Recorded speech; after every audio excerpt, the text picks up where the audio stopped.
Ukrainian troops are on the move, rolling along wide highways and across open fields as they counterattack in eastern and southern Ukraine. They're out in the open in broad daylight. They should be easy targets for the Russian Air Force's hundreds of modern fighter bombers, except the Russian Air Force is missing in action. It has made no meaningful effort to halt the twin Ukrainian counteroffensives that kicked off on August 30 in the south and 8 days later in the east. So what happened to the Russian Air Force, and how are Ukrainian forces dominating the war? Let's take a look in this video.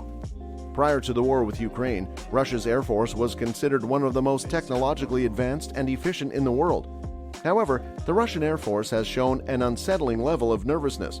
Ukrainian aircraft and missiles have managed to regularly pierce the anti-access bubbles supposedly created by the Russians over their troops or military bases. Now, Russia is famed for its S-300 and S-400, batteries of multi-layered surface-to-air missiles capable of detecting and destroying aircraft and ballistic or cruise missiles from a distance of more than 300 kilometers and up to a very high altitude. Owing to this flattering reputation, Moscow claims that the S-400 are capable of tracking several dozen targets at the same time. These systems are among the flagships of the Russian arms industry, which it exports to China as well as Turkey.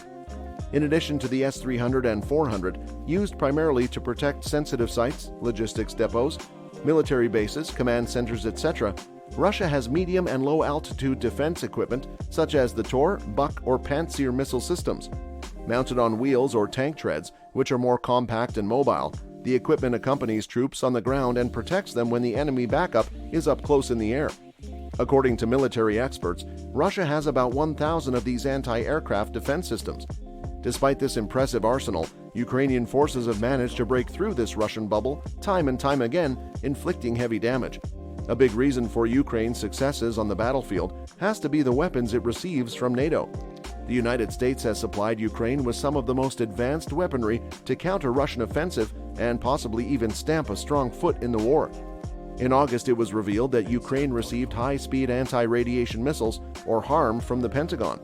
These missiles are incredibly powerful and have played an important role in the war, especially in the offensive in Kharkiv province, as well as a separate attack in the south. Launched from an aircraft, HARM homes in on and destroys air defense radar. The missiles represent a serious challenge to Russia. Even if not fired, the threat they pose can force radar operators to turn off their sets and lie low. Ukraine's Air Force, as a result, may not quite fly with impunity, but it has greater freedom than before. So far, the armed forces of Ukraine destroyed 3 Russian anti-aircraft missile systems, an ammunition dump, and a Su-25 jet in Luhansk Oblast. The feared Buk M1 anti-aircraft missile battery, members of which serve under the command of Hero of Ukraine Yaroslav Melnik, has also destroyed 28 targets, 11 combat aircraft of various types, 2 helicopters, 2 cruise missiles, and 13 UAVs. As you can guess, Ukraine is inflicting a lot of damage on Russian armed forces. Ministry of Defense news agency released a story which tells readers about the work of the unit since the beginning of the war. Melnik's battery has repelled the enemy in Kharkiv Oblast for half a year. Sometimes anti-aircraft gunners engaged in battles with a dozen or more enemy aircraft. The battery servicemen also managed to destroy a Russian plane without firing a single missile. The story never revealed the actual time when it happened.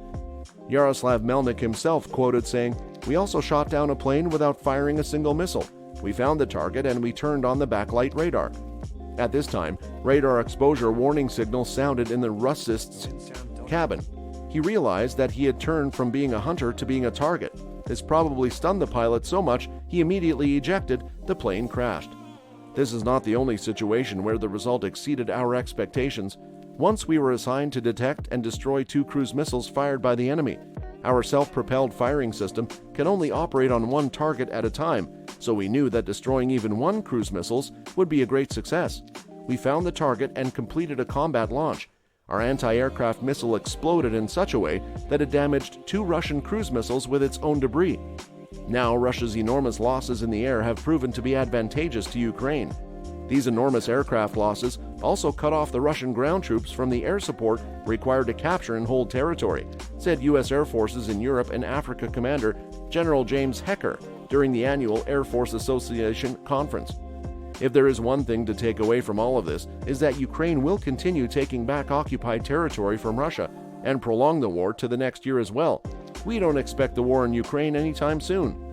Well, that's all for this video. Hope you enjoyed our video. Thanks for watching.